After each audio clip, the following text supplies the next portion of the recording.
We're talking about education, inclusive education. What does it even mean? Who is to be included? Who is outside of the box? Why is there so much focus on inclusion? And how does that foster the growth in our education sector? I have two men who have extensive knowledge in education and work especially on inclusive education here to help us discuss it. And if you're, pay attention to that. If you have any concerns, please send them to us on all our social media platforms. NewDay on TV3 if you're on Facebook, or at NewDay on TV3. Let me start with my immediate right here, and it's Obiron Jalil Odrum, Executive Director, Inclusion Ghana. I had to mention that name because you took it out, but welcome to our show. Thank Fancy you. Man.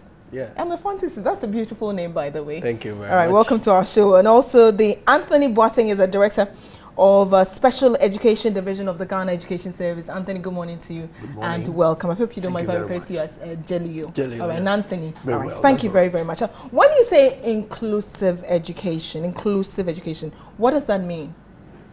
Well, this is basically an arrangement in education that allows all persons, whether you have a special needs or not, to be included, in education and to have access and to enjoy the benefits of education. Okay, by that you mean they share the same facilities, they share the same resources available to the so-called able children. Is that Absolutely. what you mean? Yeah, exactly so. And so you're talking about people who, hitherto will not be able to access education either because of some barrier that, disallows them. Okay. For instance, you're talking about cannot access the classroom. Maybe we're talking about there are steps, to the classroom, and a person with wheelchair cannot get access to the classroom, or the toilets are not accessible, and for that reason someone will not go to school. Okay. And so these are very simple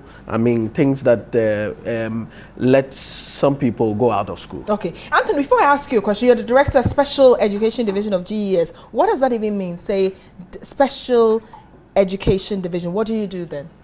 Right, at special education, our focus is on education of children currently with disability, okay, or let's say children with special needs. How do we educate this type of children? Okay. That is what we do as special education.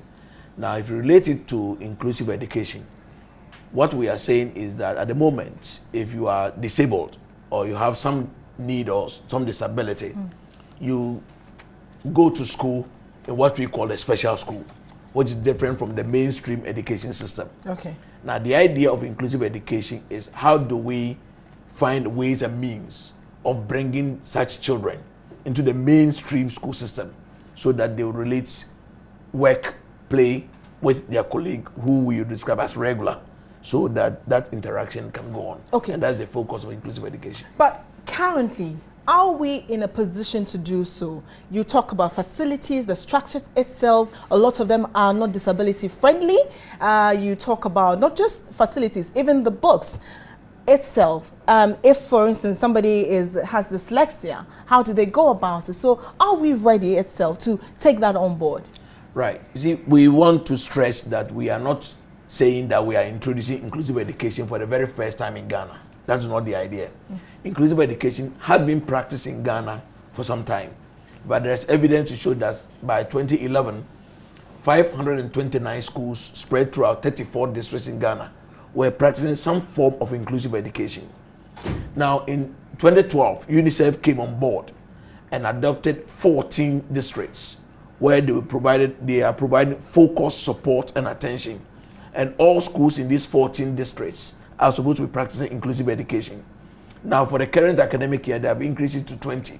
Now, the idea is that so we studied these practices, and out of that, put together a policy document. That's what we call the inclusive education policy, which was launched on the 3rd of this month. Okay, we'll get to that. But then from what you're saying, it sounds as though now it's like, if you are not deterred by the system, you can go there. That's what you're saying.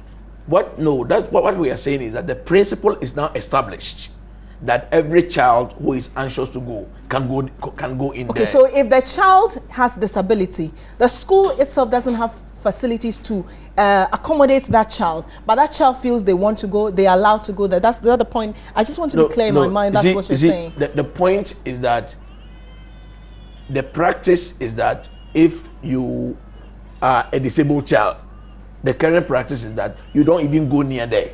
Okay. But now the point is that whether you are disabled or not, you can go in there. Okay. And therefore, the question then is, how do we make the environment in such a way that they can also access formal education through the mainstream? Okay. That is the basis for the policy. Okay. The policy is providing the framework to ensure that these children can now comfortably go in there and access quality education. So now, what do you think should be done? Yes, we have a policy to back it, that it doesn't matter if you have any form of disability. The policy supports you attending any school that any able person can attend. So what's important to you now? What's important to us is that, one, we are going to make sure that indeed, in terms of infrastructure in schools, are adapted to make sure all persons, who have any kind of special needs are taken well cared of.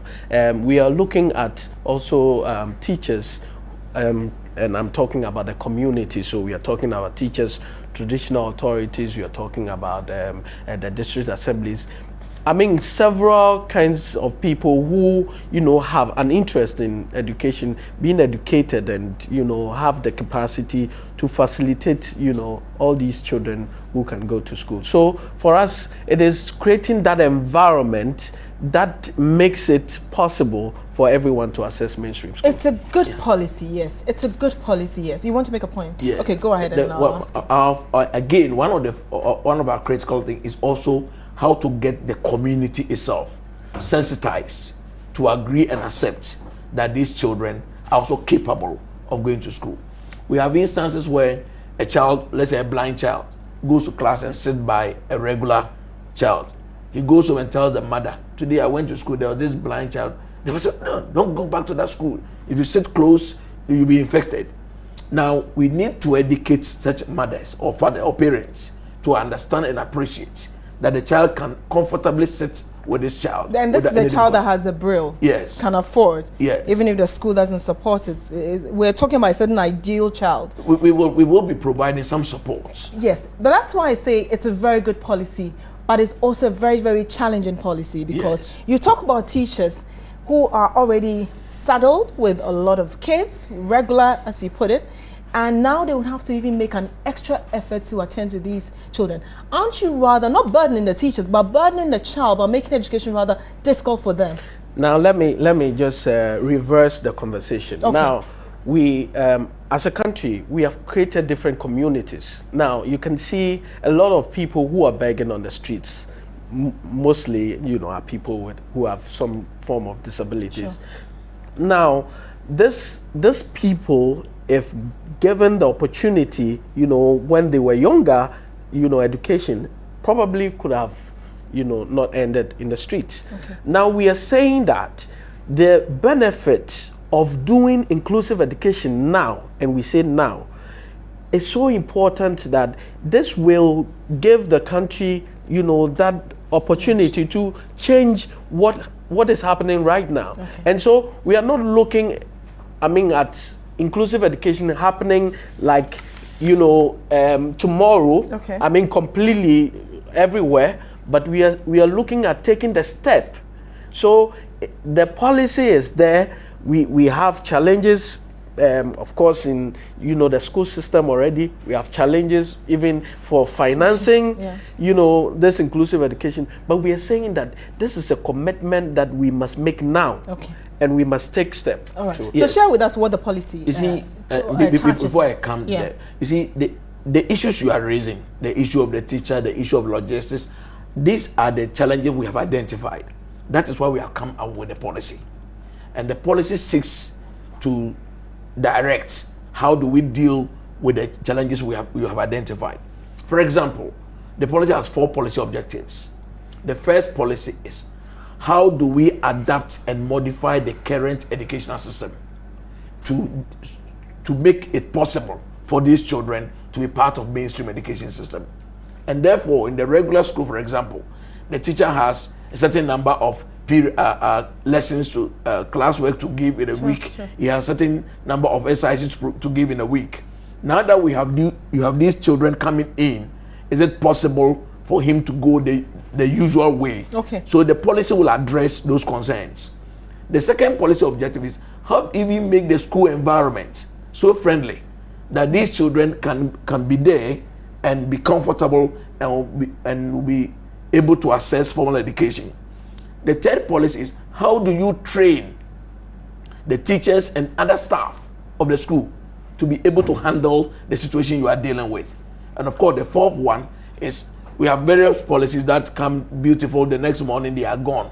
This one, the policy makes provision for how do we sustain the implementation of the policy. Okay. So these are the four policies, and they seek to address the very issues that you are raising. All right. So I wanted you to just share a bit of it. I think in your answer you mentioned that, but basically the details of the policy and who gets to is it in schools? Are the schools aware? Do they have it? Right. Now the policy, as I did indicate to you, was launched on the 3rd of this month. But this has been as a result of several months of consultation, discussions, and all of that. I can tell you that before the policy was launched, we have been to all the 10 regions of the country. We've met various stakeholders. We've met parliamentarians. We've met traditional authorities. We have educational managers. We've met teachers. We've met private school operators. With parents, children, and we have met virtually everybody that we think must come on board. We have not finished. We are still, the process is ongoing.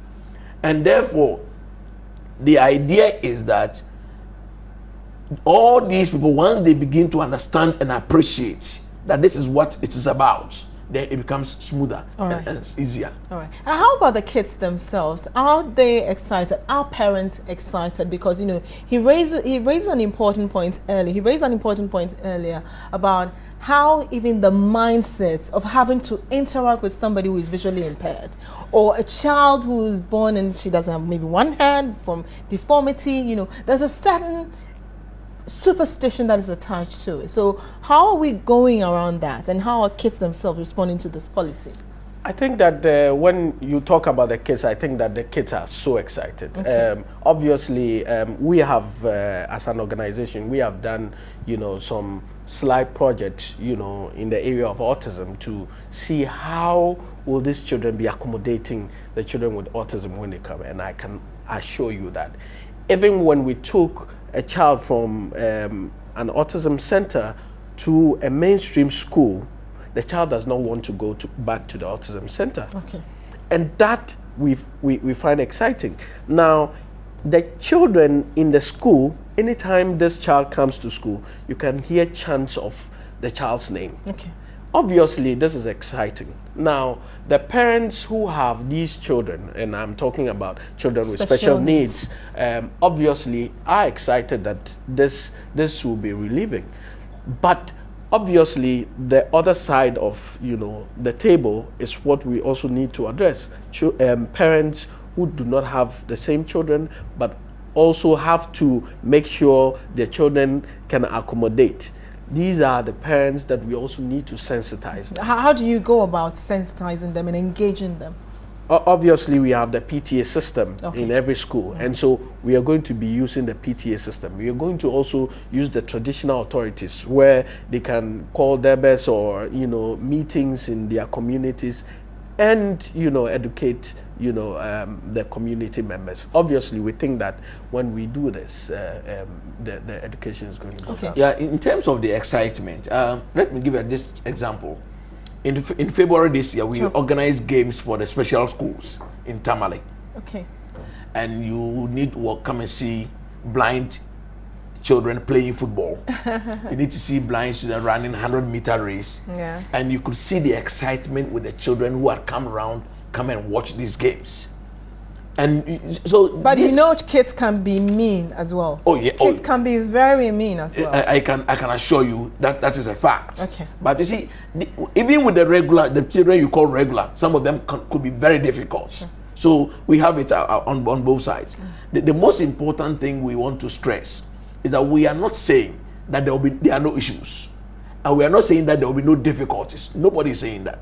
What we are saying is that once we have identified these concerns, let us work together so that together we will make a move.